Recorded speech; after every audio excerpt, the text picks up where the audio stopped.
हरिद्वार महात्मा ढूंढ रहे थे सूत जी के चरणों में प्रणाम करके, बाबा जी अज्ञान ध्वांत विध्वंस सूर्य कोटि स्म प्रभ सुताख्यायी कथा सार्वम कर्ण रसाय। आप ज्ञानियों में ज्ञानी, ज्ञानी श्रेष्ठ हैं आप। सूत जी बाबा जी हम आपके सामने आए हैं, बताइए, एक सवाल पूछने आए हैं आपसे, बहुत सावधानी से इस कथा को ध्यान से सुनिएगा, क्योंकि ठीक है सूत जी और शौनक जी का संवाद तुम लोग जानते ही हैं कि उन्होंने क्या कहा, भागवत सुना दी, ठीक है, लेकिन सवाल क्या था? 88,000 महात्माओं का सवाल क्या था? क्या सवाल लेकर आए थे वो? अज्ञान ध्वांत विध्वंस। बाबा जी हम आपकी शरण में यूं ही नहीं आए, संत जब चिंतित होता है तो अपने लिए नहीं, समाज कल्याण के लिए होता है। तो संत एकत्रित होकर अपनी अपनी गुफाओं से निकल कर आ गए। ऐसा क्या हो गया? सूत जी ने पूछा, ऐसा क्या हो गया जो आप लोग अपने अपने गुफा छोड़ करके आ गए? बाबा सब लोग इकट्ठे हो गए, क्या कौन सा अनिशन व्रत है ये, क्यों आए आप यहाँ पर? शौनक ऋषि कहते हैं पूछने आए हैं कि सतयुग में तो साक्षात नारायण उद्धार कर देते हैं, त्रेता में जब बढ़ता है पाप तो धनुष बाण लेकर के आते हैं प्रभु राम, मर्यादा पुरुषोत्तम पतित पावन उर्गात सर्पग्रसन कृपावरूत मानस हंस में निवास करने वाले एकमात्र पुराण पुरुषोत्तम भगवान राम पधारते और त्रेता के रावण और कुंभकर्ण का वध कर देते। द्वापर आता है तो द्वापर जब बड़े और तब साक्षात गोविंद आते हैं। कब आते हैं? कौन सी तिथि को आते हैं?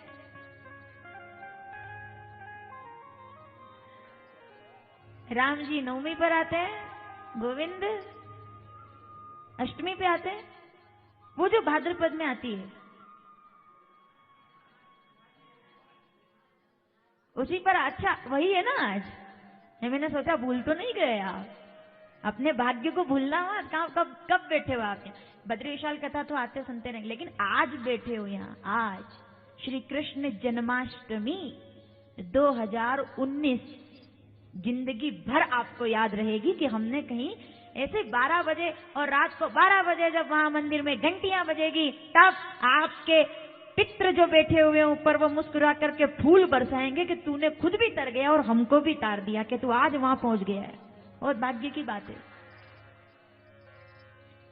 क्या होता अगर नहीं आते?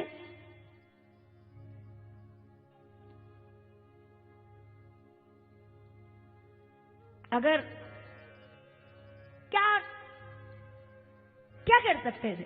हम तो इंसान हैं, तेरी कुदरत, पहाड़ भी तेरे, नदियां भी तेरी। हम तो खड़े थे वहां, तू नहीं बुलाता तो हम तो वापस चले जाते।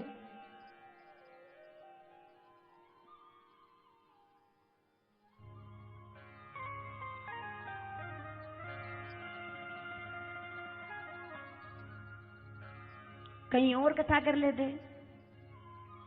ज्यादा लोग इकट्ठे कर लेते। लेकिन ये जो आए यहां आज, एक तेरी कृपा ना होती तो हमें यहां बुलाने वाला गोविंद, ये जो हम यहां बैठे तूने साबित कर दिया।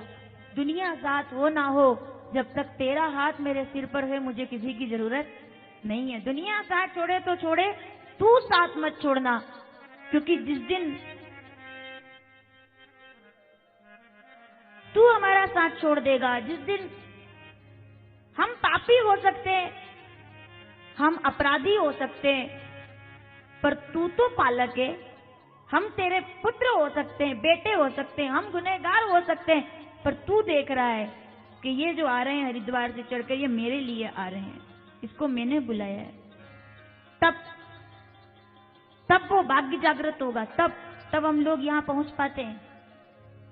जन्माष्टमी आज, त्रेता में जब राम पधारे तो नवमी पर अयोध्या की घंटियां बजने लगी, राम पधारे। और द्वापर में जब गोविंद आए, इसी पर्वत पर साहब देवताओं ने आकर के फूल बरसाए होंगे कि बद्री नारायण यहाँ बैठे हैं और गोविंद गोकुल में जाकर के प्रकट हो गए। देखो लोगों को आनंद दे रहे हैं। वो नारायण यहाँ से उठ करके गए गोकुल, उठ के तो यहीं से गए ना, जहां से वो गए वहां तो हम आ गए।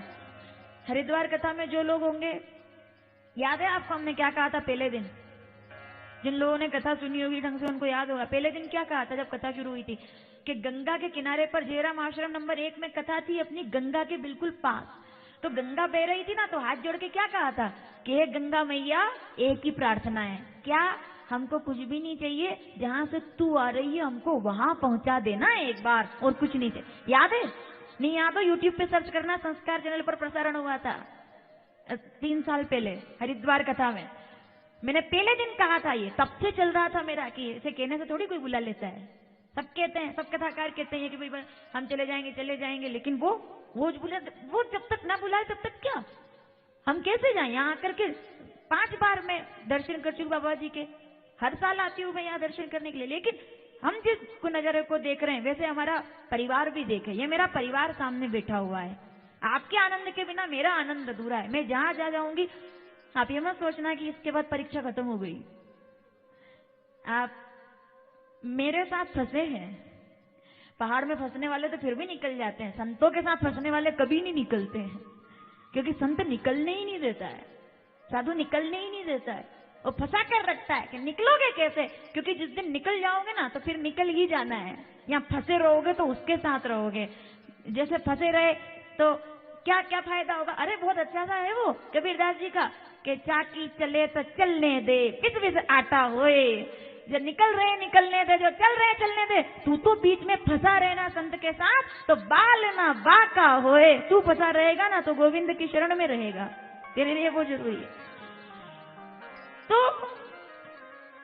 हमारे सवाल क्या है वो सौरभ जी सूर्य जी को बता रहे। हमारा सवाल ये है कि सतयुग में नारायण पधारे, त्रेता में आ गए श्री राम, द्वापर में जन्माष्टमी पर पधारे गोविंद, अब आ गया कलयुग। अब ना तो नारायण पधारेंगे ना धनुष बाण लेकर आएंगे राम जी, क्योंकि कलयुग बैठा मार कुंडली जाऊं तो मैं। अब हर घर में रावण बैठा इतने राम अब तो नहीं आने वाले। अब कोई कौशल्या दशरथ शबरी बहुत ढूंढे तो ही मिलेंगे, बहुत मुश्किल है। इसको भी आगे सुनेंगे हम लोग। तो हम क्या अब कलयुग में कौन? क्या सवाल था मैं पूछूंगी कल, क्या सवाल था शौनक जी का? नहीं, मोक्ष नहीं, निर्वाण नहीं मांगा संत से, साधु से नहीं कहा, सूजी से ये नहीं कहा कि हम कोई लोगों के लिए निर्वाण मांगने। क्या बोले वो? एक ही सवाल, इस दुनिया का सबसे बड़ा एक ही सवाल है। बता दूं आपको कौन सा सबसे बड़ा सवाल? केवल 3 शब्द का एक सबसे बड़ा सवाल। अगर मैं ठीक बोलूं तो समर्थन करना। क्या पूछ रहे हैं शौनक जी? सबसे बड़ा सवाल, जब कोई मुश्किल में रहता है, मुसीबत में रहता है, फंसा हुआ रहता है, दुखी रहता है, तकलीफ में रहता है, तो वो एक ही सवाल पूछता है, अब क्या होगा? बस यहाँ आके उसकी गाड़ी रुक जाती है। अब क्या होगा? यहां तक तो मैं आ गया हूं, अब क्या होगा? कलयुग में अब क्या होगा, यही सवाल आता है ना। गाड़ी नहीं जाने दे रही, अब क्या होगा?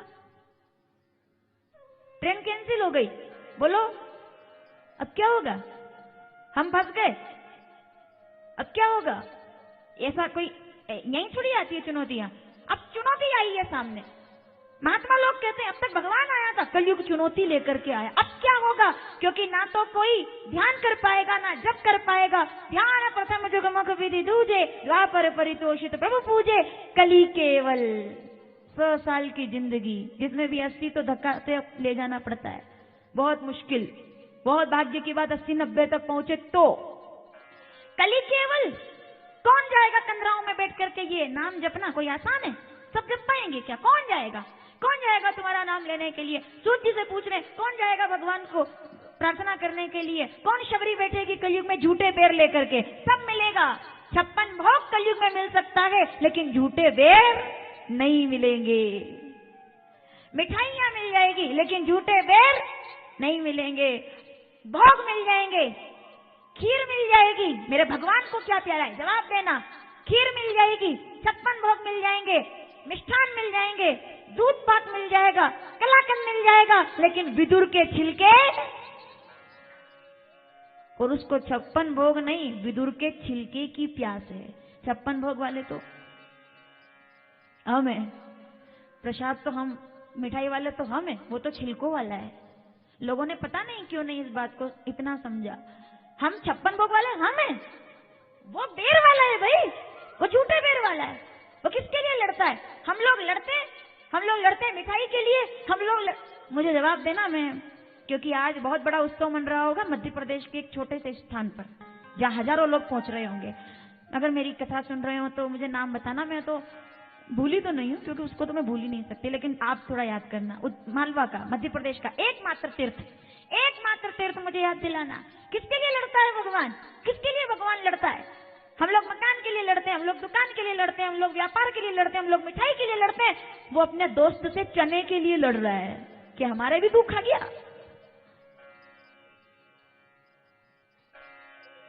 जो लोग घर बैठे हैं मध्य प्रदेश मालवा में, अभी गाड़ी निकालो और पहुंचो नारायण धाम। क्या कर रहे हो आप लोग घर पर? नारायण धाम जाइए। सुदामा कृष्ण जी का जो स्वरूप है वहां पूरे भारत में आपको दूसरी जगह देखने को नहीं मिलेगा। जाइए जाइए, वहां बिल्केश्वर दर्शन करके आइए। श्री कृष्ण सुदामा मंदिर ना एक बार से जयकार कर लो भैया। आज जन्माष्टमी है, बहुत बड़ा उत्सव मन रहा है वहां पर। हम लोग नहीं जा सके, हमारे साथ वाले लोग वहां जो कार्यरत रहते हैं वो यहाँ बैठे हुए, लेकिन हम सब की तरफ से हम नारायण धाम को प्रणाम करते हैं। हमारा प्रणाम स्वीकार कर लेना। आज भी गठरियां रखिए साहब, क्या देखोगे आप सुंदरता प्रकृति की। निकलो घर से, आज जाओ आप, शाम को वापिस आ जाना।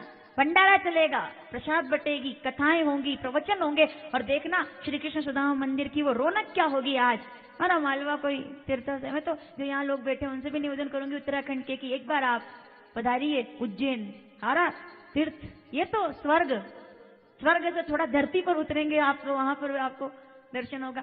नारायण धाम पंडित जी, वहां साक्षात सहस्री सुदामा कृष्ण जी का एकमात्र मंदिर जो कहीं नहीं देखने को मिलता, बहुत मुश्किल है। वो बेट द्वारिका में मिलता होगा, इतनी दूर कौन जा। मालवा के सीधे साधे लोग इतनी दूर कहाँ जाते हैं नारायण मालवा के लिए? भगवान खुद वहां के विराजमान हुए। तुम नहीं आ सकते, मैं तो तुम्हारे लिए आ सकता हूँ ना। तुम बेट द्वारिका कैसे आओगे? मैं आ गया। बोलिए सुदामा जी महाराज की। हम गाड़ी के लिए लड़ते हैं, मकान के लिए लड़ते हैं, हम दुकान के लिए लड़ते हैं, मेरा भगवान तो अपने दोस्त से चने के लिए लड़ रहा है कि मेरे भाग्य के भी तू खा गया। अरे थोड़ा तो सोचता, हम लोग भूखे बैठे हैं। बताइए आप,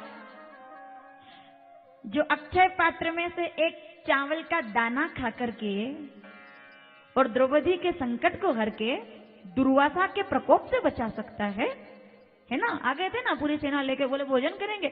घबराई पांचाली, बोले अब क्या? भगवान ने एक चावल खाया, उधर 10,000 ब्राह्मणों का, साधुओं का पेट भर गया। बोले आज भूख नहीं, अगली बार आएंगे। ये कथा आती है, हम लोग सुनेंगे आगे। तो द्रौपदी कहती है धन्य हो गई मैं, ये तो सब बाबा लोग ऐसे ही चले गए। बोले पता नहीं ऐसा क्या हुआ कि पेट भर गया। भगवान कहते मेरा भरा है। बताइए, एक चावल का दाना खाकर जिसने 10,000 ब्राह्मणों का पेट भर दिया, क्या वो सुदामा से लड़ेगा? दोस्ती, वो शिप्रा का तट, लड़ाई हो गई, मतलब यू झगड़ा हो गया वहां, ऐसे ही थोड़ी। तू खा गया कैसे? वो बोला नहीं, गिर गए होंगे। अच्छा, चने गिरा दिए तूने? वो गुरु माता ने सबके लिए दिए थे, सबके भाग्य का भी तू खा गया। तो बाट टूट के खाओ, बैकुंठ में जाओ। तूने नहीं किया, तू गरीब हो जा। क्यों भगवान ने ये कहा? क्योंकि मैं चने के लिए लड़ता हूं, मैं जायदाद के लिए नहीं लड़ता है। जायदाद के लिए इंसान लड़ता है, झूठे बेर के लिए भगवान लड़ता है। कि मैं झूठे बेर के लिए जंगल में आता हूं।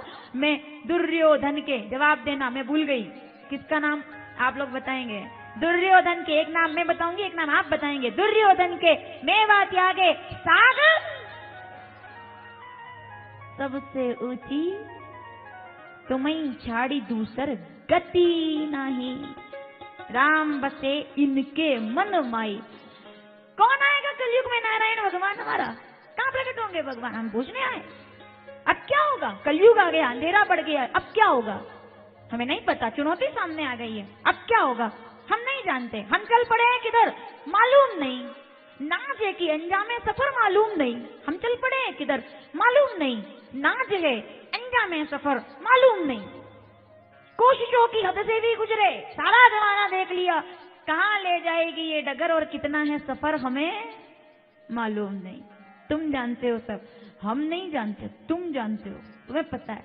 तो सूर्य जी से पूछ रहे भैया ध्यान रखना हम कहां से चले हैं, वरना मैं यहां से आपको लेकर चलूं और आप शबरी के आश्रम में ही रह जाओ, नहीं तो आप नारायण धाम में ही के भी तो वही है। तो इसलिए मेरे साथ साथ चलना। और क्या बोले? बोले हम पूछ रहे हैं अब क्या होगा भाई, अब क्या होगा? सबसे बड़ा सवाल।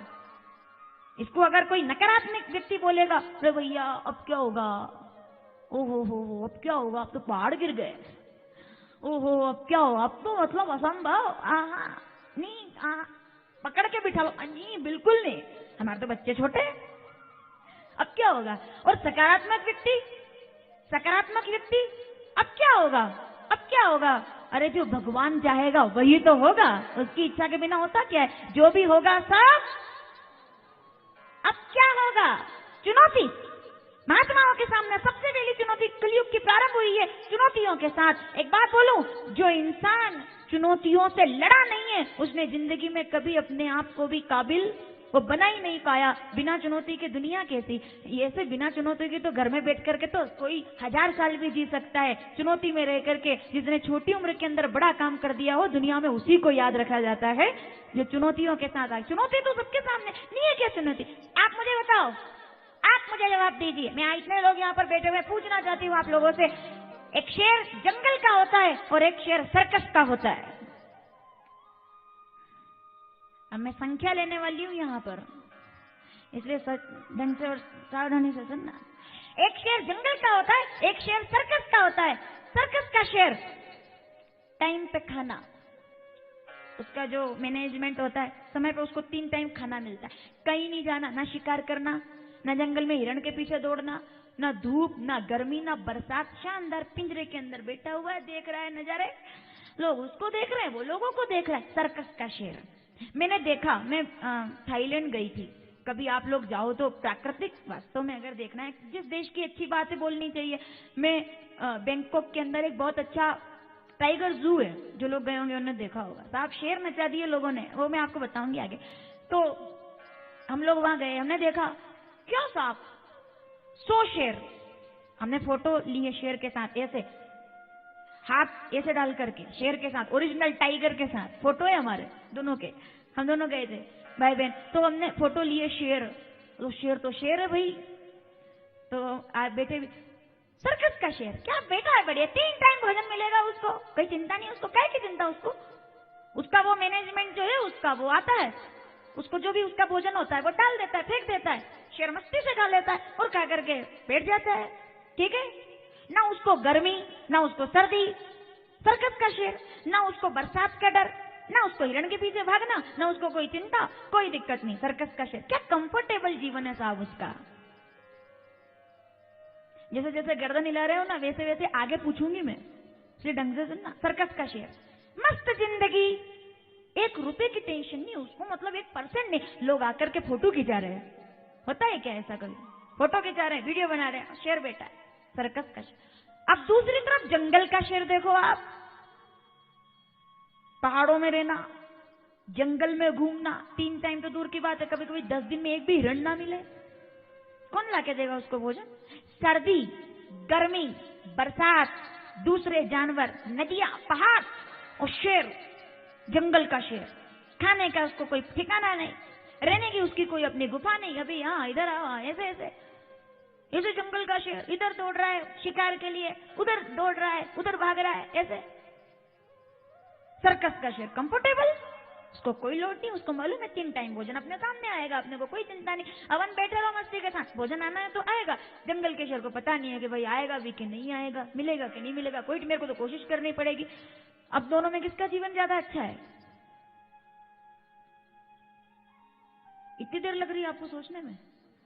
नहीं चलो ठीक है, क्या बनना चाहिए, सर्कस का शेर कि जंगल का शेर? अरे क्यों, क्या क्या क्या क्या कर रहे बेचारे सर्कस के शेर में? मैंने इतनी उपलब्धियां आपको गिनाई, उसकी तो भी आप लोग वहीं आ गए। मतलब मैंने ये कहा कि जंगल के शेर के पास कुछ भी कंफर्टेबल नहीं है। ही don't have anything, he don't have any kind of expensive life, he can not afford a peaceful lunch और डिनर। शांति से उसको नहीं मिल सकता, सर्कस वाले को मिल रहा है। हम क्या बनना चाहेंगे, कहीं मौका मिल जाए तो? कौन से शेर बनेंगे हम लोग, बताओ जरा। ये टीवी के सामने बैठे आप भी बताना, रिजर्वेशन वाले। रुकना, कौन सा शेर बनना चाहते हैं? सर्कस का नहीं बनना, जंगल का बनना है। क्यों जंगल का बनना है, सर्कस का नहीं बनना? क्यों क्यों बनना है, क्यों बनना है सर, क्यों नहीं बनना? इसका जवाब मैं नहीं दूंगी भाई, इसका जवाब आपको मिलेगा रामचरितमानस में कि आपको शेर कौन सा बनना है। इसके लिए आपको रामचरितमानस खोलनी पड़ेगी। आपकी बात नहीं करूं, जो घर बैठे खोलो भाई, खोलो रामचरितमानस खोलनी पड़ेगी। आपको देखना पड़ेगा रामचरितमानस में, आपको उत्तरकांड में जाना पड़ेगा, आपको 95 दोहे की पहली चौपाई देखना पड़ेगा कि क्यों हमको बनना है। ये जितने लोग यहाँ बैठे, ये समय जितने लोग यहाँ बैठे, ये सब कह रहे हैं हमको सर्कस का नहीं, हमको जंगल का शेर ज्यादा बनना स्वीकार है। क्यों? क्योंकि सर्कस के शेर के पास चाहे कितनी सुविधा हो, कितनी उपलब्धि हो, लेकिन उसका रिंग मास्टर तो कोई और है। एक चाबुक के साथ उसको उठना पड़ेगा और एक चाबुक के साथ बैठना पड़ेगा। और जंगल का शेर किसी के बस में आने वाला नहीं है भाई। सर्कस का शेर तो वो है जिसको हम जैसे लोग, मतलब मैं अगर चूहा देखूं तो मैं डर जाऊं, मतलब इसमें कोई क्या गलत बात है? क्योंकि मैं बहुत बहादुर हूं, हम भी डरपोक है। मेरे कमरे में चूहा आ जाए तो मैं 3 कमरे छोड़ के मिलूं आपको, ले चूहा आ गया नहीं तो सही है, उसमें क्या दिक्कत है? मैं थोड़ी कहूंगी कि चूहे हाथ में लेके घूम सकती हूँ। हाँ, अपने को नहीं। ये फूल तो लोग कई बार माला लेकर आते तो मैं दूर से हाथ जोड़ ली, बोल उसमें इलड़ रहती, क्षमा करो भाई, हटाओ, ये नहीं होगा। वो नहीं काम ही खत्म कर दिया, लाओ मत, एक भी फूल मत लाओ, जहाँ खिल रहा वहीं देख लेंगे, होना ही नहीं। तो हम लोग तो मेरे जैसा व्यक्ति टाइगर के पास बैठ के और गले में हाथ डाल करके फोटो खिंचा के आ गया। बताओ आप, ये सर्कस का शेर था। और हमने गिर वन में जंगल का शेर देखा एक बार। मैं राजकोट में हमारा भावनाथ मंदिर जो है वहां पर हमने कथा की। गिर वन में कथा करने गई ना, बब्बर शेर सामने आया, बब्बर खुले में, जिप्सी थी हमारे पटेल लोग गुजरात के, 4 लोग थे गाड़ी के अंदर। किसी का हाथ चिप्स के पैकेट में था ऐसे अंदर, जब तक शेर सामने रहा किसी का हाथ बाहर नहीं आया। फोटो खिंचाना तो दूर की बात है, सर्कस के शेर की पूंछ तो बच्चे भी खींच सकते हैं। जंगल का शेर जब सामने आता है तो अच्छे लोग भी ठर्राने लगते हैं, जिनके हाथ में बंदूक हो तो भी वो सोचता है हमारा सामना जंगल के शेर से हो रहा है। क्यों? क्योंकि सर्कस के शेर के पास सब कुछ है, चुनौतियां नहीं है। जंगल के शेर के पास कुछ नहीं है, वो चुनौती लेकर के राजा बन करके बैठा हुआ है कि मेरे सामने कोई आने वाला नहीं है। चुनौती इंसान को महान बनाती है। चुनौती, बिना चुनौती के जीवन कैसा? पूछ रहे वो 88,000 महात्मा, कलयुग आया चुनौती लेकर आया है। नहीं होगा समय, कोई नहीं बैठेगा मंदिर में 4-4 घंटे, कोई नहीं करेगा यज्ञ जप, कोई नहीं जाएगा मंदिरों के अंदर 10-10 घंटे बैठने। चुनौती आई है, बताइए। कामार्थ हृदयाश्य, वाल्मीकि रामायण 1 अध्याय 35वां श्लोक। कामार्थ हृदयाश्य लुब्धान्यो तत्परा काले सर्वे भविष्यन्ति स्वल्पायु बहुपुत्र का।